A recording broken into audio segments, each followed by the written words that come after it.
देश के संविधान में भरोसा है। इसीलिए मैं बार बार कहता हूं, जब भी मेरी सभा में कोई आकर के विरोध करता है तो मैं कहता हूं कि इसको विरोध करने दीजिए, ये इसका लोकतांत्रिक अधिकार है। लेकिन कुछ लोगों को लगता है कि ये मेरी कमजोरी है, तो मैं उनको कह देना चाहता हूं, डरना मेरे खून में नहीं है। और तुम अगर इस तरीके से लोकतंत्र की धज्जियां उड़ाओगे तो तुमको धज्जी उड़ाने में हमको 2 मिनट भी नहीं लगेगा। और ये बात तुम अपने दिमाग में डाल लो कि तुम्हारे बाप से तो हम डरते नहीं हैं, तो तुमसे हम क्या डरेंगे। इस देश की निकम्मी सरकार से जब हमको डर नहीं लगती तो उसके टुकड़े पे पलने वाले गुंडों से हमको डर नहीं लगता है। और ये बात गांठ बांध लो कि अगर तुमको लोकतंत्र में भरोसा है और लोकतांत्रिक तरीके से तुम यदि अपना विरोध करना चाहते हो, तुम्हारा स्वागत है। क्योंकि विरोध करना लोकतंत्र में जरूरी होता है, लोकतंत्र में विपक्ष का होना जरूरी होता है। इसीलिए हम तुम्हारा सम्मान करते हैं। हम मोदी नहीं हैं जो विपक्ष का अपमान करते हैं। लेकिन अगर तुम कानून हाथ में लोगे, अगर तुम गुंडागर्दी पे उतरोगे, तो तुमको एक बात कह देते हैं, छुपने के लिए तुमको जगह हिंदुस्तान में नहीं मिलने वाला है। और इस बात को गांठ बांध लो, जब तक तुम सड़क में काला झंडा दिखा रहे थे मंजूर है, सभा में 5 लंपट आकर के हमारे लोगों को डराओगे, घबराओगे, तो तुम्हारे साथ उसी तरीके से निपटेंगे जिस तरीके से गुंडों के साथ निपटा जाता है। और एक बात हम लोगों को समझनी चाहिए कि इनको काला रंग से इतना प्रेम क्यों है। दरअसल इनको काला रंग से प्रेम नहीं है, काला रंग से नफरत है। इसीलिए विरोध करने के लिए एक काले रंग का इस्तेमाल करते हैं। हम तो विरोध करने के लिए भी लाल और नीले रंग का इस्तेमाल करते हैं, क्योंकि लाल और नीला रंग क्रांति का प्रतीक है, बदलाव का प्रतीक है। काले रंग से इनको नफरत इसलिए है क्योंकि इनकी करतूत काली है, इनका विचार काला है, इनके पास काला धन है। और इत्तेफाक देखिए कि शायद इन लोगों को जनरल नॉलेज नहीं है, लगता है अखबार भी नहीं पढ़ते हैं, और इनकी शक्ल देख करके लग रहा था कि कभी स्कूल नहीं गए हैं। इनको यह मालूम नहीं है कि मेरा नाम रघुवर दास नहीं है, मैं नरेंद्र दाभोलकर मोदी नहीं हूं, नरेंद्र दामोदर मोदी नहीं हूं, ना मैं इस देश का सीएम हूं, ना मैं इस देश का पीएम हूं। फिर ये हमारा विरोध करने क्यों आते हैं। इस देश के अंदर बहुत सारी समस्याएं हैं, झारखंड के अंदर भी बहुत सारी समस्याएं हैं। एक मुस्कुराता हुआ चेहरा हमको उनको दिख रहा है रघुवर दास जी का। पता नहीं जब झारखंड की जनता गरीबी में रो रही है तो वो मुस्कुरा कैसे रहे हैं। और उसका विरोध करने के लिए इसके पास फुर्सत नहीं है। कन्हैया कुमार का विरोध करने के लिए इसके पास पैसा है। ये जो भारे के गुंडे हैं, इनसे मैं पूछना चाहता हूं कि मेरा विरोध करने का कारण क्या है। तब ये कहते हैं कि हमने देश के खिलाफ नारा लगाया है।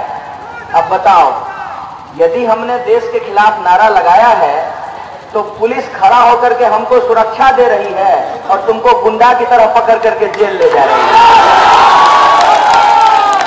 ये बात समझने की है कि अगर हमने देश के खिलाफ कुछ किया होता और इनके चचा जान का मुंह चिढ़ा रहा होता तो मैं जेल में नहीं होता। आखिर हकीकत क्या है? हकीकत यह है कि मैं देश के खिलाफ नहीं हूं। जनता रो रही हो और मुख्यमंत्री मुस्कुरा रहा हो, हम इस सोच के खिलाफ हैं, हम इस विचारधारा के खिलाफ हैं। और इसीलिए ये चाहते हैं कि हम आपसे बात नहीं करें, आपसे संवाद नहीं करें, इसीलिए ये झूठ फैलाते हैं। लेकिन शायद इनको सच की ताकत मालूम नहीं है। मुझे बताइए कि अमित शाह उस नीति पे चल रहे हैं कि 100 बार यदि झूठ को बोला जाए तो झूठ सच हो जाता है। आइए अमित शाह जी एक बार टेस्ट कर लेते हैं। दामोदर नदी के किनारे खड़े होकर के 100 बार कहते हैं गंगा है, गंगा है, गंगा है। देखते हैं कि दामोदर गंगा हो जाती है। ऐसा हो सकता है क्या? ऐसा हो सकता है कि आम के पेड़ से कटहल का फल निकल जाए? और ऐसा हो सकता है क्या जो बेटियों का अपमान करते हो, जो माँ बहन की गालियां देते हो, वो भारत माता की जय बोल सकते हैं क्या? ऐसा हो सकता है क्या जब इस देश की गरीब जनता अपने वास्तविक सवालों के लिए संघर्ष कर रही होती है, फैक्ट्रियों में, खेतों में, कारखानों में, ऑफिसों में, दफ्तरों में, दुकानों में, और इस देश के बेरोजगार रोजगार के लिए दर दर भटक रहे होते हैं, उस वक्त इनको अचानक से हिंदू धर्म याद बचाने की याद आ जाती है। क्या है हिंदू धर्म? किसको कहते हैं हिंदू धर्म? हिंदू धर्म का मतलब होता है कि संसार के अंदर जितने भी इंसान हैं, जितने भी प्राणी हैं, उनके लिए हमारे मन में करुणा होगी, ये हिंदू धर्म कहता है। और हिंदू धर्म को मानने वाले लोग तलवार लेकर के किसी की हत्या कैसे कर सकते हैं? वो कुछ भी हो सकते हैं, वो दंगाई हो सकते हैं, वो भाजपाई हो सकते हैं, लेकिन वो हिंदू नहीं हो सकते हैं, ये बात मैं जानता हूं। और ये हिंदू धर्म के नाम पे, आस्था के नाम पे अपनी पूरी की पूरी राजनीति क्यों चलाना चाहते हैं? ये पूरी की पूरी राजनीति इसलिए चलाना चाहते हैं कि वो इस देश के अल्पसंख्यकों को डराना चाहते हैं, इस देश के दलितों को डराना चाहते हैं, इस देश के आदिवासियों को डराना चाहते हैं, इस देश के गरीबों और किसानों को उनके सवालों से भटकाना चाहते हैं। इसीलिए राम रहीम के पांव में जाकर के सर झुकाना चाहते हैं और राम रहीम के पास जाकर के सर झुकाते हैं। मंत्री बनने के बाद उनके साथ फोटो खिंचवाते हैं और जब कोर्ट इस पे निर्णय देती है तो कहती है कि पुलिस ने ठीक से कार्रवाई नहीं किया। भाई साहब, इसमें पुलिस का क्या दोष है? जब इस देश में गुंडों का बैठना उठना, चाय पे चर्चा देश के मंत्री और प्रधानमंत्री के साथ हो, तो उस गुंडे के खिलाफ कार्रवाई करने का साहस एसएचओ साहब कहां से जुटाएंगे, ये मुझे बताइए। गलती एसएचओ की नहीं है, गलती कांस्टेबल की नहीं है, गलती डीजीपी और एसपी साहब की नहीं है, गलती इस देश के गृह मंत्री का है कि 144 की धज्जियां उड़ा करके लोगों को जमा होने दिया जाता है और उनके लिए तला हुआ पूरी की व्यवस्था किया जाता है। और जब निर्णय आता है तो निर्णय के बाद करोड़ों संपत्तियों को जला करके राख कर दिया जाता है। कल तक जो लोग मुस्लिम बहनों के न्याय के लिए ताली बजा रहे थे, जब हिंदू बहनों को न्याय मिला तो बस जला रहे थे। ये जो हकीकत है, इस हकीकत को हमको समझना पड़ेगा कि धर्म हमारा निजी मसला है। हमको हिंदू होना है, मुसलमान होना है, सिख होना है, ईसाई होना है, बुद्धिस्ट होना है, जैनी होना है, पारसी होना है, यहूदी होना है, या किसी धर्म को नहीं मानना है, ये मेरा व्यक्तिगत निर्णय है। आस्था हमारी व्यक्तिगत चीज है, लेकिन धर्म और आस्था के नाम पे जब राजनीति होती है तो वो धर्म और आस्था इस देश के कानून को मानने से इनकार करता है, इस देश के न्यायालय को मानने से इनकार करता है, इस देश की पुलिस की व्यवस्था को मानने से इनकार करता है। और जब कोई चीज उनके खिलाफ आता है तो वो देश को जला देना चाहते हैं। और उसके पीछे इनका जो मनोबल है वो इस देश के राजनेता उनको ये मनोबल प्रदान करते हैं। मैं कहता हूँ इस देश की आम जनता को यह बात समझना होगा कि धर्म आपका व्यक्तिगत मसला है। आप अपने हिसाब से अपने धर्म को मानिए। आपको पूजा करना है, इबादत करना है, आपको मंदिर जाना है, मस्जिद जाना है, जो काम करना है करिए।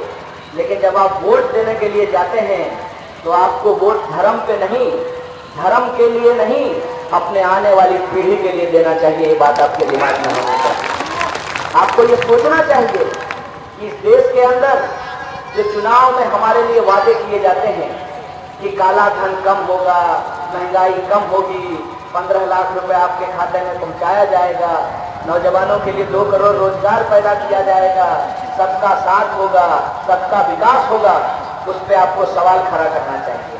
और ये आदमी जो विरोध करने के लिए आया था, इससे भी पूछिएगा कि भाई कन्हैया कुमार तो मोदी के खिलाफ बोलता है, तो उसका तो अच्छा दिन नहीं आएगा।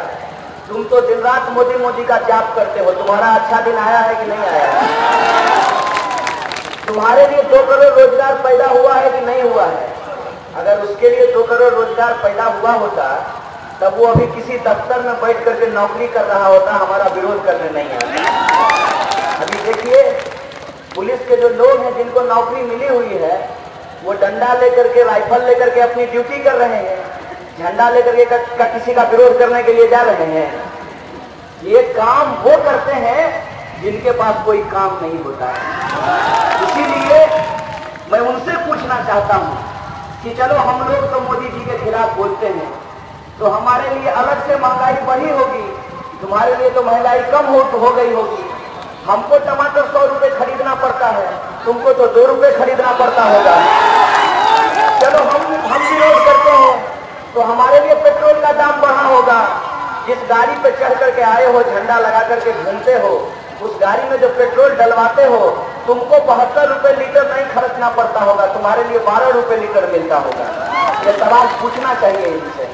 ये पूछना चाहिए कि तुम्हारे जनधन योजना वाले खाते में 15 लाख रुपया आ गया है, इसीलिए तुम्हारे पास बहुत समय है कि तुम अपने काम धंधे में नहीं हो, दूसरे का विरोध करने के लिए जा रहे हो। ये सवाल मुझसे पूछना चाहिए। और क्यों विरोध कर रहे हैं? विरोध इसलिए कर रहे हैं कि हम कह रहे हैं कि इस देश में जब एक नेशन एक टैक्स हो सकता है, तो एक नेशन एक एजुकेशन भी हो सकता है, एक नेशन एक हेल्थ सिस्टम भी हो सकता है, एक नेशन एक ट्रांसपोर्ट सिस्टम भी हो सकता है। और ट्रांसपोर्ट की बात कीजिएगा तो प्रभु जी की माया है, ट्रेन ना समय पे चल रही है ना पटरी पे चल रही है। और जब हमने एक भक्त से पूछा कि भाई बार बार हर दिन ऐसा नहीं है कि उत्कल एक्सप्रेस पहली बार पटरी से उतरा है, हर दिन औसतन एक गाड़ी हिंदुस्तान के अंदर, चाहे वो मालगाड़ी हो या फिर यात्री गाड़ी हो, वो पटरी से उतर जाती है रोज। प्रभु जी की माया है, इस तरह से हमारा भारतीय रेल चल रहा है। और भारतीय रेल की जो दुर्दशा है वो जानबूझ करके बनाई जा रही है ताकि स्टेशनों को बेचा जाए, और बेचने में तो इन्होंने हाथ लगा भी दिया है। भोपाल के हबीबगंज स्टेशन को इन्होंने बेच भी दिया है। तो हमने पूछा कि भाई ट्रेन जो है पटरी पे और समय पे क्यों नहीं चल रही है? तो एक भक्त बोला कि जानते हो दिक्कत क्या है, मोदी जी जब से स्वच्छ भारत अभियान चलाए हैं, लोग पटरी पे जो है दिशा मैदान रहना छोड़ दिए हैं, इसलिए पता नहीं चलता है कि पटरी उखड़ी हुई है और रेलवे को इन्फॉर्म नहीं करते हैं, तो हमारा इंफॉर्मेशन सिस्टम खराब हो गया। हम बोले यार कितना गिरोगे, अब तो पतित होने की जो सीमा है वह भी तुमसे कह रहा होगा कि भाई अब छोड़ दो, अब नहीं हो पाएगा हमसे। कितना गिरोगे, कितना झूठ बोलोगे, किसी भी चीज पे अपनी पीठ थपथपा लेते हैं। और देश के ऊर्जा मंत्री ने अमेरिका का फोटो लगा करके कहा कि ये मोदी जी का विकास है। हम बोले सही बात है, भाजपा का विकास तो कमाल का है, रात को निकलता है और लड़की छेड़ता है। आप लोगों को याद होगा कि हरियाणा के चंडीगढ़ की सड़कों पे विकास बड़ाला, जो हरियाणा भाजपा के अध्यक्ष का बेटा है, रात को गाड़ी से निकलता है और लड़की घूम घूम के छेड़ता है। ये है इनका बेटी बचाओ बेटी पढ़ाओ। बेटी बचाओ बेटी पढ़ाओ करते हैं, महिलाओं के लिए न्याय देने की बात करते हैं, तो मन में एक बात आती है, इतना पीठ थपथपाना यदि आपको पसंद है और 3 तलाक पे आपने अपनी पीठ थपथपाई है, हालांकि माननीय सुप्रीम कोर्ट का वो डिसीजन है, तो मैं आपसे पूछना चाहता हूँ, इस देश के अंदर जितनी तलाकशुदा महिलाएं हैं, और ये मैं ये आंकड़ा दे रहा हूँ, मोदी जी की तरह मैं झूठ नहीं बोल रहा हूँ, मैं ये डेटा दे रहा हूँ आपको, इस देश के अंदर जितनी तलाकशुदा महिलाएं हैं, उससे ज्यादा संख्या उन महिलाओं की है जिसको पति शादी करके बिना तलाक दिए छोड़ देगा। मतलब तलाकशुदा महिलाओं से ज्यादा संख्या इस देश में जसोदा बेन जैसी महिलाओं की है। और ये जो रियलिटी है, इस रियलिटी पे मैं मोदी जी को कहता हूं कि मोदी जी, महिलाओं के सम्मान में भाजपा मैदान में तो कुछ कानून बनाइए और इनको लिए भी कुछ कीजिए। हम भी खुल करके आपका समर्थन करेंगे, लेकिन आपकी मनसा पे हमको शक है। मनसा पे शक क्यों है? आप कहते हैं बेटी बेटी बचाओ, और आपके नेता जो है वो जेल जाते हैं बेटी चुराव के आरोप में। ये जो रियलिटी है, उस रियलिटी में इनको समझ में आ गया है कि 3 साल के अंदर इन्होंने एक भी वादा नहीं पूरा किया है सिवाय जुमला का। और ये जो जनता के मन में बार बार सवाल उठ रहे हैं कि काला धन वापस नहीं आया, 15 लाख रुपए हमारे खाते में नहीं पहुंचे, महंगाई कम नहीं हुई, किसानों की आत्महत्या नहीं रुकी, सैनिकों की आत्महत्या नहीं रुकी, विद्यार्थियों की आत्महत्या नहीं रुकी, इस देश में गरीबी कम नहीं हुआ, बेरोजगारी कम नहीं हुआ, ये जो सवाल बार बार उठ रहे हैं, इसी सवाल को गुमराह करने के लिए आज की घटना है। आज मैं वो वीडियो देख रहा था कि हिंदू युवा वाहिनी के कुछ लोगों ने बुलंदशहर के अंदर एक मस्जिद में घुस करके मस्जिद की मीनार पे तिरंगा झंडा लगाया और वंदे मातरम और हिंदुस्तान जिंदाबाद का नारा लगाया। तो मैं कहता हूं कि अगर वो मस्जिद हिंदुस्तान में है तो भाजपा का जो पिताजी हैं आरएसएस, क्योंकि पिताजी ही करना पड़ेगा ना, क्योंकि माताजी में तो इनको भरोसा नहीं है, क्योंकि ये संघ परिवार है, अविवाहितों का परिवार है। तो इसलिए ये जो आरएसएस है उसका जो ऑफिस है नागपुर में, वो भी तो हिंदुस्तान में ही है। कभी उस पर भी तिरंगा झंडा लगा दो, कभी वहां भी भारत माता की जय बोल दो, कभी वहां भी वंदे मातरम बोल दो। ये मसला क्या है? मसला ये है कि जानबूझ करके एक खास समुदाय के लोगों को डराया जा रहा है। कभी गाय के नाम पे, कभी लव जिहाद के नाम पे, कभी 3 तलाक के नाम पे, और कभी मस्जिद में घुस करके तिरंगा लगाया जा रहा है। ये लोगों के पेशेंस का टेस्ट कर रहे हैं। उनको ये लग रहा है कि सुप्रीम कोर्ट ने निर्णय दे दिया 3 तलाक के खिलाफ, और इस देश के 25 करोड़ मुसलमान रोड पे नहीं उतरे और कहा कि न्यायालय ने जो निर्णय दिया है हम उसका सम्मान करते हैं। और इन्होंने देखा कि उसी न्यायालय ने राम रहीम को बलात्कारी कहा तो बाबा के जो समर्थक थे वो रोड पे निकले और बसों को जलाने लगे।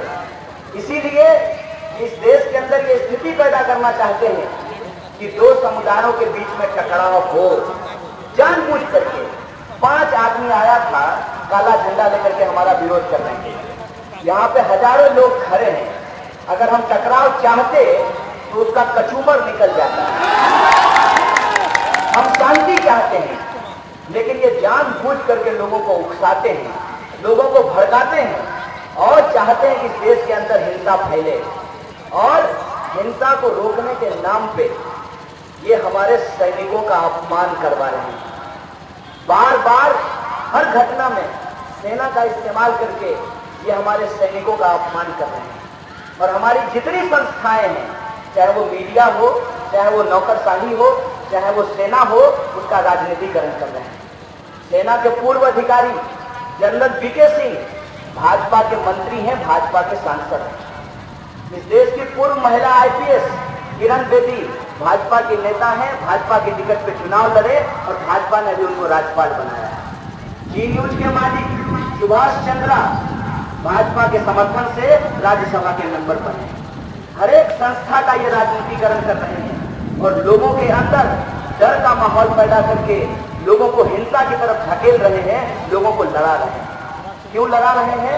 ताकि उनका ध्यान इस हिंसा में रहे, इस लड़ाई में रहे, और इधर इस देश की संसाधनों को बड़े बड़े पूंजीपतियों के हाथ में बेच दिया जाए।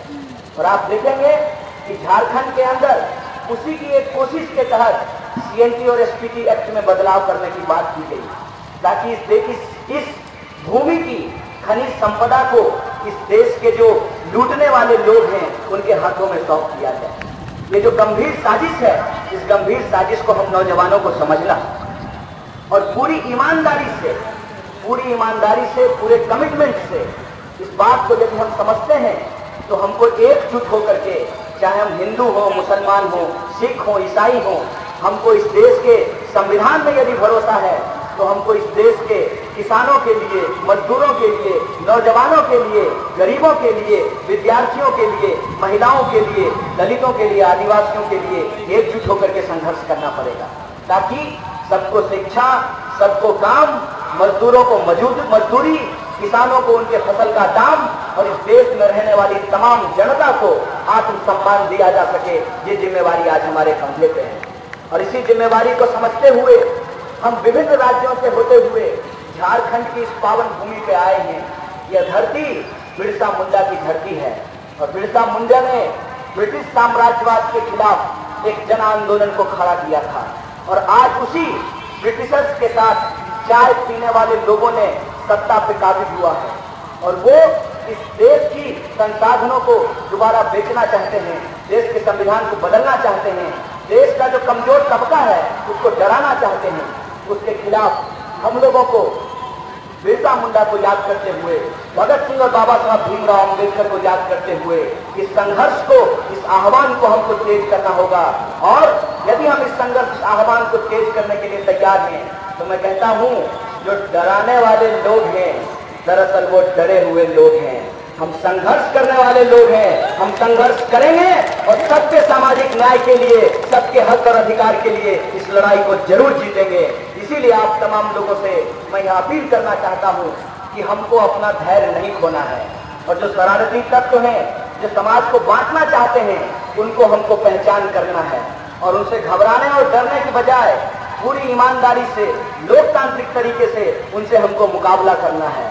और एक गंभीर परिस्थिति हमारे लिए आने वाली है कि इस बार दशहरा और मुहर्रम एक वक्त पे पड़ा है और ये जो चंदन लगा करके, भगवा चंदन लगा करके लोगों को डराने के लिए निकले हैं, इनको भगवा का इतिहास नहीं मालूम है।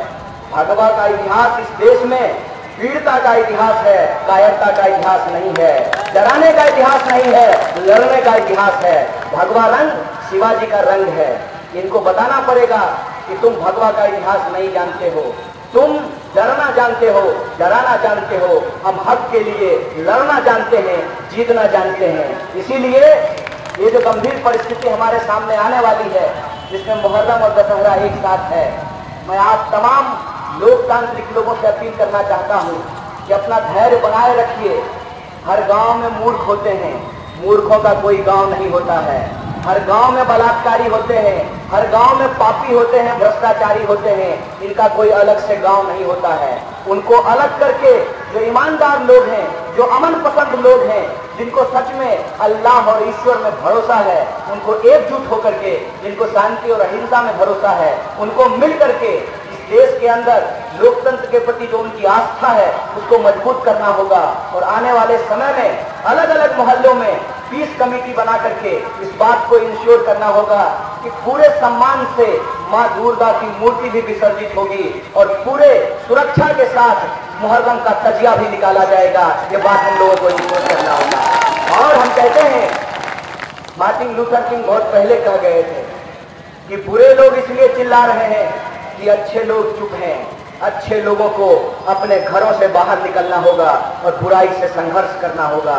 अगर हम अपने बंद मकानों से बाहर निकल करके संघर्ष तक करने के लिए तैयार हैं तो इन बेईमानों को हराना कोई मुश्किल नहीं है। और मैं बार बार कह रहा हूं कि कोई राजनीतिक पार्टी आपको विकल्प दे न दे, इस समाज के अंदर सरकार की जनविरोधी नीतियों के खिलाफ जो एक विपक्षी एकता समाज में बन रही है, उस एकता को हमको मजबूत करना पड़ेगा और समाज के लूटने वाले लोगों से इस समाज को सुरक्षित करना पड़ेगा। ये जिम्मेवारी आज हमारे कंधे पे है। इसीलिए मैं आप तमाम लोगों से अपील करता हूं कि हम जो लॉन्ग मार्च लेकर के कन्याकुमारी से जो समाधि स्थल है भगत सिंह सुखदेव राजगुरु की हुसैनी वाले पंजाब में, वहां तक हम जाएंगे। हम आपसे भी एक अपील करते हैं कि आप भी शपथ लीजिए और इस बात का शपथ लीजिए कि आपके गांव में किसी की भीड़ द्वारा हत्या नहीं की जाएगी, किसी के साथ भी जाति और धर्म के नाम पे कोई अत्याचार नहीं किया जाएगा। जो हमारा बुनियादी सवाल है शिक्षा और रोजगार का सवाल, किसानों और मजदूरों का सवाल, इस समाज के अंदर आत्मसम्मान के सवाल, उस पर हम एकजुट होकर के लड़ेंगे और देश की जो विभाजनकारी शक्तियां हैं उसको परास्त करेंगे। इन्हीं शब्दों के साथ आप तमाम लोगों का शुक्रिया अदा करते हैं।